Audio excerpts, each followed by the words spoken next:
Bom dia, meu querido, minha querida. Como é que vocês estão? A paz do Senhor Jesus para todo mundo. Aqui esse dia maravilhoso que nos fez o Senhor. Estou aqui numa região maravilhosa. Vê se vocês dão uma olhada aqui, ó, dá para ver, né? Estou aqui no meio do meu exercício matinal. Mas tirei esse tempinho aqui para poder falar com os irmãos e trazer aquela mensagem abençoada e aquela exortação, se Deus permitir. Amém? Hoje eu quero falar com os queridos aí acerca de escolhas. Mais uma vez, esse tema é um tema que tem sido recorrente aqui com a gente. Eu gosto muito de falar por isso, porque é o que Deus nos propõe, né? A vida é feita de escolhas. São caminhos, são decisões certas e decisões erradas que vão nos levar a resultados. E eu sempre falo, se você tomar sempre as mesmas decisões, o resultado vai ser o mesmo.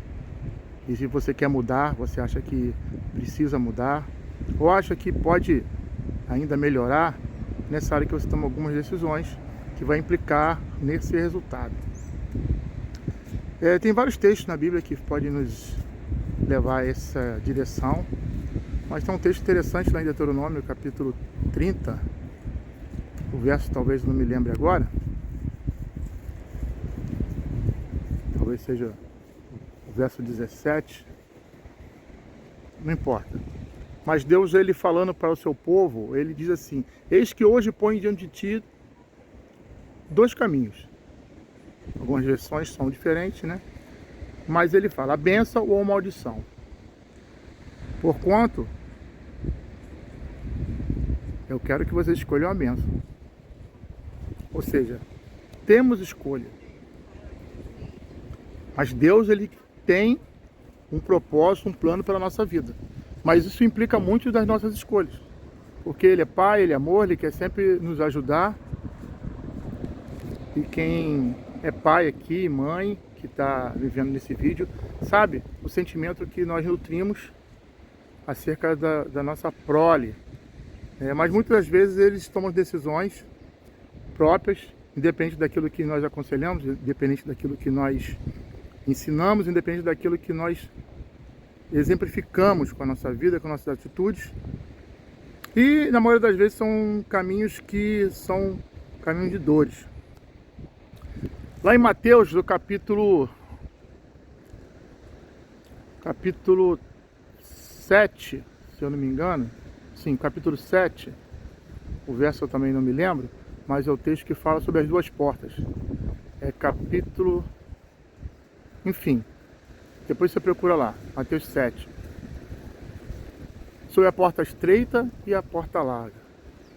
Vemos novamente aqui duas opções que dependem da tua escolha. Porque quando ele fala da porta estreita, entrar pela porta estreita, ou seja, já está dizendo que existe uma outra porta. Existe um outro caminho. Muitas pessoas escolhem a porta larga por conta que a porta estreita, ela implica em obediência, implica em renúncia. E a natureza humana, ela se opõe a isso. Isso não vem de agora, né? A gente sabe que isso vem bem lá de trás. Se você for lá em Gênesis, capítulo 2, versículo 7, se eu não me engano, você vai ver Deus falando para o homem assim: olha, você vai comer de toda a árvore do jardim. Gênesis capítulo 2. Mas da árvore que está no meio do jardim, vocês não poderem comer. Ou seja, ele impôs uma regra, deu uma condição. O homem e a mulher que estavam ali eram livres para fazer o que quisessem. Apenas esse pequeno item. E você vai ver lá, logo após no capítulo 3, logo nos primeiros versículos, quando o Satanás, o diabo, a serpente, né, se apresenta à mulher e indaga ela acerca da proibição de não comer o fruto. E ela instiga a mulher sobre essa questão e diz ali: olha, mulher, verdade que Deus falou para vocês, se vocês comessem, vocês morreriam? Aí ela falou, realmente, ele falou que nós vamos morrer. E a serpente falou, não, nada disso. Ele não quer que vocês comam, porque quando vocês comerem, vocês vão ser igual a ele. Vocês vão ter conhecimento, vocês vão ser igual a Deus. Veja a sagacidade do adversário, né? Tu vê que ali naquele momento, Eva foi instigada a desobedecer. E ela comeu do fruto, a gente não sabe que fruto era esse, mas a Bíblia diz assim, e também deu ao seu marido. E a Bíblia diz que ali seus olhos foram abertos, e eles passaram a ter conhecimento de grandes coisas. A primeira coisa que eles fizeram foi reparar que estavam nus. Interessante, né? Porque eles buscaram um caminho da desobediência, da independência. Eles não quiseram mais viver sob a independência de Deus, sob o cuidado de Deus, porque eles achavam que queriam ser autossuficientes. Eles queriam ser dono do próprio nariz e não ter que dar contas a ninguém. É mais ou menos assim que acontece, né? Não é assim com a gente? A gente acaba sendo rebelde com os pais, rebelde com Deus, porque queremos simplesmente fazer o que nós bem entendemos. Porém, entretanto, contudo, existem consequências. Como eu falei, escolhas, elas levam a resultados. E ali veio a sentença sobre o homem e a mulher, né? A mulher você vai ter dores a dar à luz, o homem vai ter que viver do suor do próprio rosto, né? A terra vai produzir abrolhos, né? A terra vai se tornar inimiga de vocês em alguns aspectos, né? Vai ser rústica. E até então era tudo bem maravilha. Nós vemos hoje em dia um exemplo bem próximo ao que está acontecendo agora, essa semana no sul. Uma catástrofe, muita gente morreu, até um presente momento, ontem eu vi que tinha 85 pessoas que tinham morrido. Imagina os danos materiais, as pessoas que vão, né, as consequências de tudo isso aí na vida das pessoas, naquela cidade ali, Porto Alegre, e no estado como um todo. Por quê? São as consequências do pecado original lá atrás, quando a terra iria se tornar hostil. Porque o homem hoje ele degrada a terra, degrada o ambiente, por conta da ganância, do querer, do poder, do ser. Eles querem fazer bombas e as consequências para o meio ambiente, por a ganância de poder, eles dizem que são meros efeitos colaterais.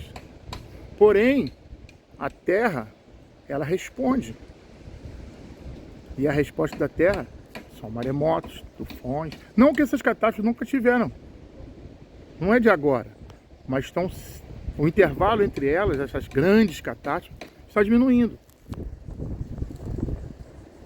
Até se colapsar. A Terra, ela tem um certo limite, né, de saturação.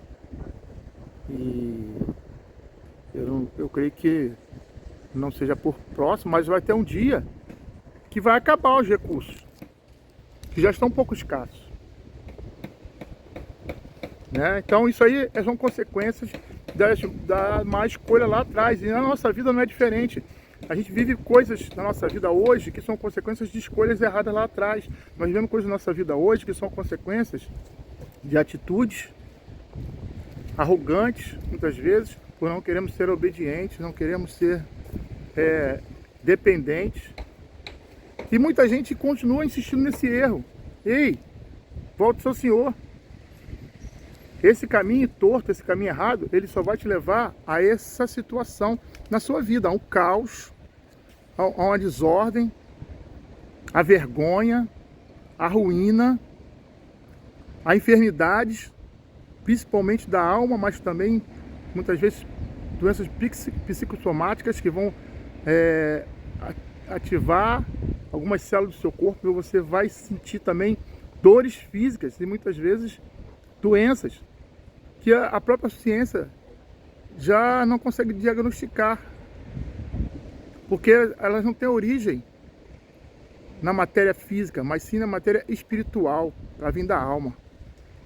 Então, um conselho que eu dou para você: Jesus disse: eu sou o caminho, a verdade e a vida. Ele é o caminho. Escolha esse caminho, escolha a vida. Escolha andar em Cristo. Larga essas más práticas que parecem muito boas agora, mas vão te trazer prejuízo. Se já não estão te trazendo prejuízo a médio e longo prazo.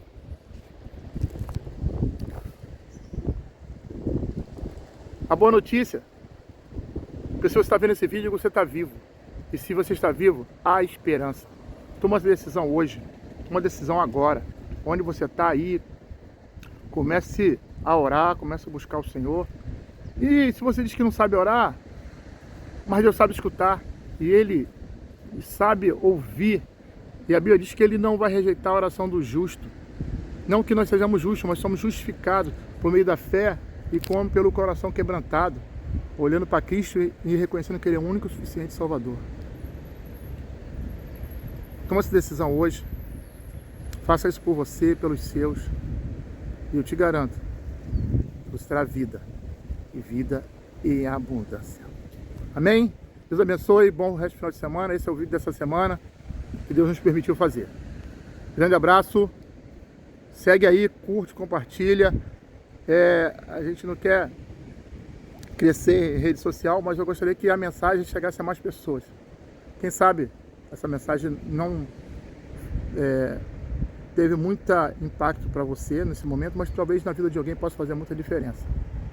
É aqui que a gente vai a nossa parte, pregando o Evangelho, pregando o amor de Cristo e exaltando o Deus da nossa salvação. Deus abençoe. Fui!